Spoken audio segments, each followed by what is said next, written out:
এটা হচ্ছে 12th art of giving day. यहाँ भारत वर्ष नुहे सारा पृथ्वी रे 100 रु ऊर्ध 121टा देश में पालन कर कोटी कोटी लोक इनवल्व अच्छा। यहाँ 12तम एवं यह कणास महाविद्यालय रे आमे एटा को पालन करूँ कारण यहाँ ओडिशार सबु जगार होची एवं पुरी जिलार प्राय समस्त ब्लॉक रे होची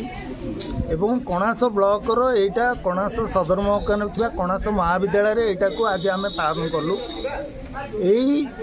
आर्ट ऑफ गिविंग बा जो दबार जो कला बा दबार जो मानसिकता युवक मानक भितरे एवं छात्र छात्री मानक भितरे सृष्टि करिया पई समाज गोटे सुस्थ सुंदर समाज गढ़िया पई डॉक्टर सामंतंकर ये जो प्रयास ए प्रयास को जारी रखिया पई एवं आगु को नवा पई आमे सबु बेले चेष्टा करूचु एवं पिलामानंक साथी रे रही किबळी एमाने समाज रे गोटे सुस्थ सुंदर समाज गठन करिया पई आगामी दिन रे सहायक हेबे बा पिलामाने केमिति एथुरु शिक्षा लाभ करिवे सेही डॉक्टर सामंतंकर ए वार्ता को प्रचार करिया पई आजिर दिन रे ए कार्यक्रम को सफल भाव में समाज रे सबु वर्गर लोक मान पाखे पहुँचापे आमर यहाँ हूँ प्रचेषा। पिला माने केते उत्साह अच्छा एवं पिला माने देखिथिलु बहुत उत्साह अच्छा कॉलेज पिला माने खरारे बा ग्रीष्म मध्य पिला माने आज उत्साह सहित शताधिक पिला कॉलेज रे आज प्रेजेंट अच्छा बा उपस्थित अच्छा कार्यक्रम अंशग्रहण करिसेंती तेणु सेमानकु आमे धन्यवाद दउछु एवं सेमानक पाखरे आमर वार्ता बा प्रोफेसर डॉक्टर सामंतंकर वार्ता पहुँची सेटा हूँ आज दिन उपलब्धि। Okay sir thank you. ये आर्ट ऑफ गिविंग कार्यक्रम ये किट एवं केसर प्रतिष्ठाता डॉक्टर अच्युत सामंत द्वारा ये प्रायोजित कार्यक्रम तेणु यह गोटे समाज को वार्ता दूची जे आमे ये समाज रे किछि दबा किछि लोक को साहाय्य करवा मनोवृत्ति रे आज ये कार्यक्रम तेणु विश्व रे 121 देश रे ये कार्यक्रम चली तेणु ये चिंताधारा नहीं आम कणास महाविद्यालय मध्य ये प्रकार कार्यक्रम अनुष्ठान करा जायछि। तेणु यही कार्यक्रम रे आमे समस्त छात्र छात्री मानक यही शिक्षा एवं वार्ता आपण माध्यम रे जणाई दउछु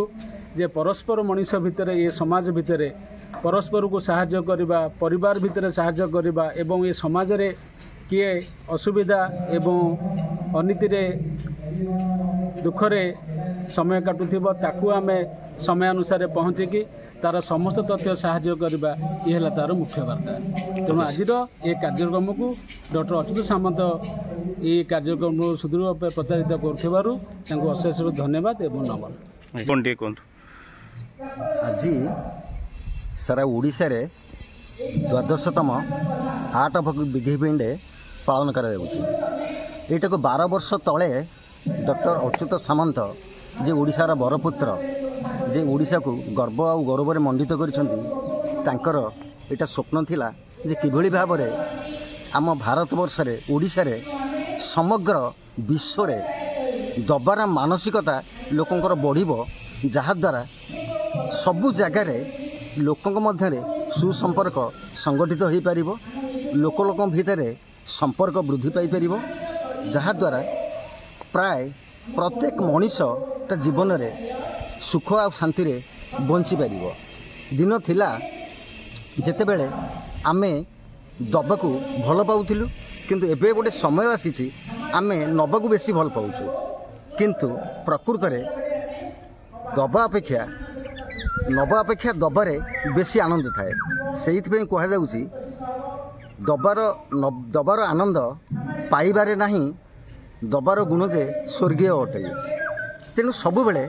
आमे जदि अन्य को भल पाइबा हो साहाय्य हो किंबा सहयोग हो किछि दबा ताहेले आम भितरे बहुत आत्मीयता बढ़िबो आ से आत्मीयता बढ़िले आमे निजे आनंद पाइबा एवं अन्य माने भी आनंद पाइबे। जो कथा को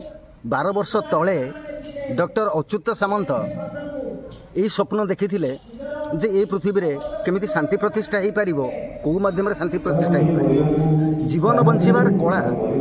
कहिले दबार कला होच मुख्य दबार कला ही जीवन बंचिबार कला। आमे